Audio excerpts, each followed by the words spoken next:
actually was a constituent back in the early 2000s in East Meadow, which I represent. I am so proud that I can call you a colleague even though you're on the other side of the line, but we're all doing, you know, the work for the people, all right? So congratulations, Mayor Elackatt, come up here. So, before I start to say a few words, I just want to tell you, on my way here, my staff told me that, hey, you're going from a red state to a blue state. Make sure that you have a mask and wear a blue tie. And I did that, and I came here, and I don't see anybody wearing a mask. Where's the vaccine bar? So I would have to go back home and tell people in Texas that it's all CNN. Right? Blame it on CNN because that's all they show. So we in Texas got fooled. But anyway, and I got here, I stayed with my uncle and my aunt. I just want to say I recognize them, Shaji and Manimo. Maliaka, wave your hand. There he is. To be quite honest, after I got married into the family, he's the one that taught me politics. But as I got here today, I realized in the afternoon it started raining and hailing, and I said, well, I'm gonna go back to Texas because we're hot and warm over there. But your state senator, Kevin Thomas, I guess passed an emergency bill and took the hail and the rain away. So I'm glad that he did that so we can be here. But without further ado, to respected Kerala Center President Alex Esteban, and then also the Chairman of the Trustee Board, Dr. Thomas Abraham, and to the members of the Executive Board, and to everyone who are here today. I just want to tell you that I'm very grateful to be here. As I was sitting down meeting people, I did hear the message, the opening from Daisy, whom I've never met. Still haven't said hello, but I'm sure we will after today.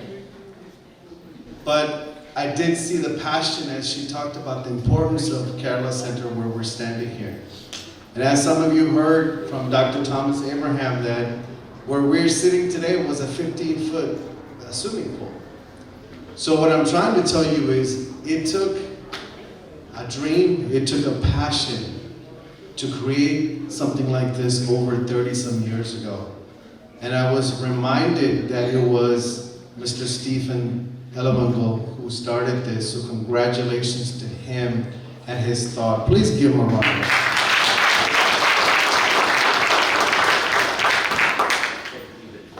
Now, and also to be on the 29th annual award. Let me tell you something, and you guys gotta keep this as a secret, don't put anything out there yet. After being a mayor, this is the first one I got.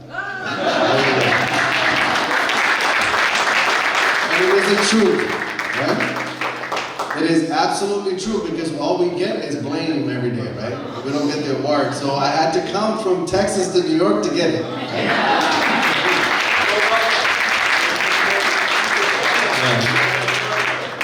But what I'd like to also remind you is, I have had a lot of support from New York, especially before the election, and then after the election. You know, your Coyote representative here, Joe Scarapro, he had me on more shows than I ever been in Texas shows, right?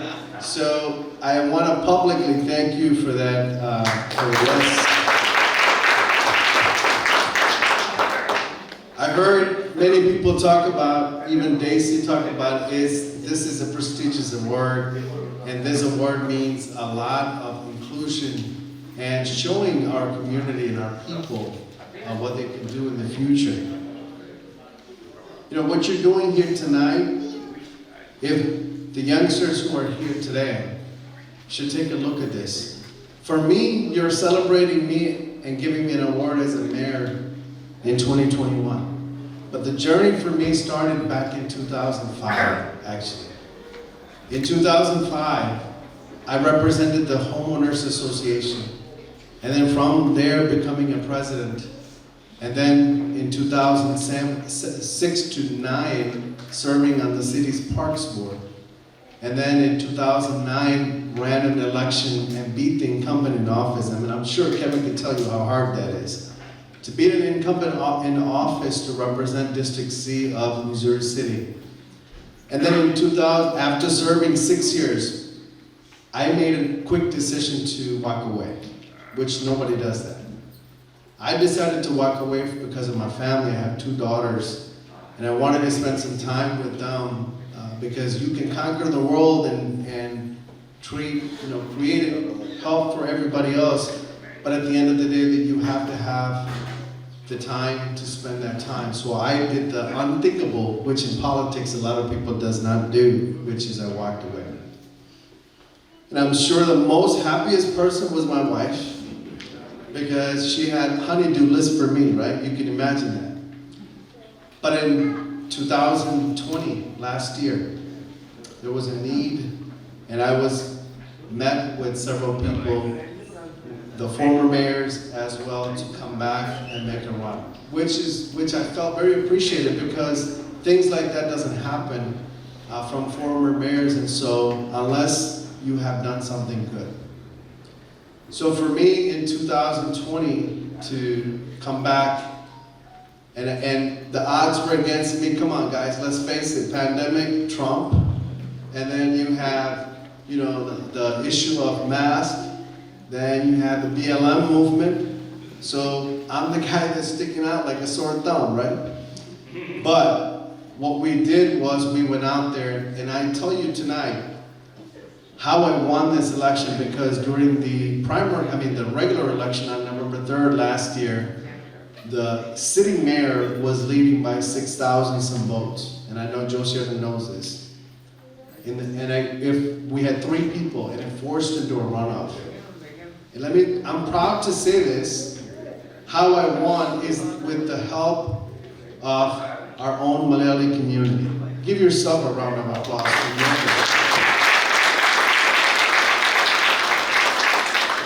As you know, in a runoff election, a lot of people won't come back to the polls, but our people did. They came back to the polls, and I led with 52%, and the incoming mayor was at 48%, and I won victory. What I'm trying to unify and I know I don't have much time, I don't think anybody was expecting me to speak here, but I figured I came from Texas, I'm not gonna just walk away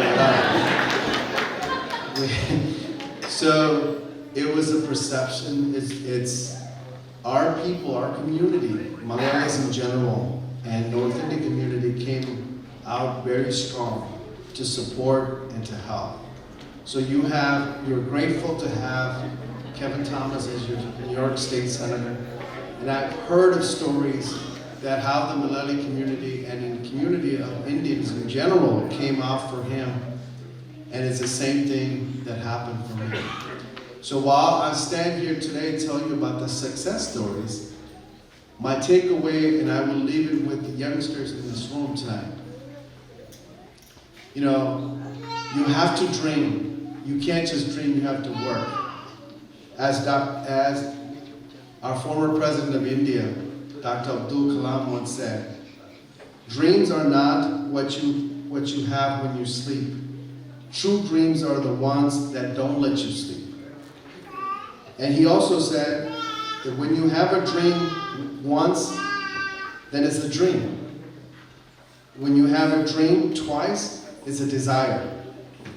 When you have the dream for the 3rd time, it's a passion and an aim and a goal. So I would ask all the youngsters who's looking at this, and I was comparing myself to see, I looked at the awardees and I realized I'm the only politician in there, everybody else is a physician. But what I'm trying to tell you is, if you are watching up there, the time has come. America is a land of opportunity, is a land for all of us. We have a Vice President of the United States, which is Kamala Harris, who's in there.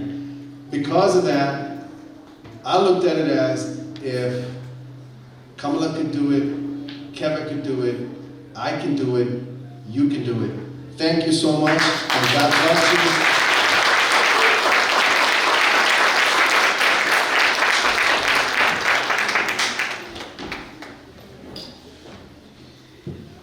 Senator Thomas, Mayor Elackatt, you asked why you got this award. I have to say that the Kerala Center is what you got an award, right? You're a past recipient, and you question why did I get this award. And Mayor Elackatt, this is your first award as mayor. I'm not biased, but I'd like to say that the Kerala Center is very good at identifying talent.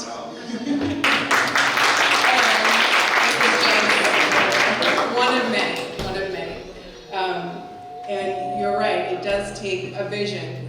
So like Dr. Thomas Abraham did say that the Kerala Center, you're actually sitting on top of a 15-foot old YMCA pool. And it was blood, sweat, and tears that brought that level to this building. And when it started over 30 years ago, you can imagine, it's not like today. There was no social, there was no email, there was no Instagram or Facebook or WhatsApp at that time.